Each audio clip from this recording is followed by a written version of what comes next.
اعوذ باللہ من الشیطان الرجیم بسم اللہ الرحمن الرحیم۔ میرے آقا علیہ الصلوۃ والسلام کا ارشاد پاک ہے کہ قیامت کے روز کچھ لوگ اللہ کے حضور بڑی بڑی نیکیاں لے کے آئیں گے، ان کے اعمال پہاڑوں کی چوٹیوں سے بلند ہوں گے۔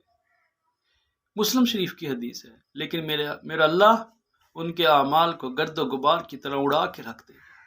صحابہ یہ سن کر کانپ گئے، پوچھنے لگے یا رسول اللہ وہ کون لوگ ہوں گے، ان کی کیا نشانی ہے تاکہ ہم بچ سکیں؟ میرے آقا علیہ الصلوۃ والسلام نے ارشاد فرمایا وہ تمہاری طرح ہوں گے، ان کے اعمال تمہاری طرح ہوں گے، ان کے معمولات زندگی تمہاری طرح ہوں گے، لیکن فرق یہ ہے کہ ان کی تنہائیاں پاک نہیں ہوں گی، وہ تنہائیوں میں اللہ کی حرمتوں کو پامال کریں گے۔ اور مجھے لگتا ہے کہ یہ حدیث ہے ہی آج کے دور میں۔ آج ہم موبائل کے ذریعے اپنی تنہائیوں کی اللہ کی حرمتوں کو پامال کر رہے ہیں۔ یہ کتنا بڑا فتنہ ہے کہ دنیا ہماری مٹھی میں ہے اور شاید ہم شیطان کی مٹھی میں ہیں۔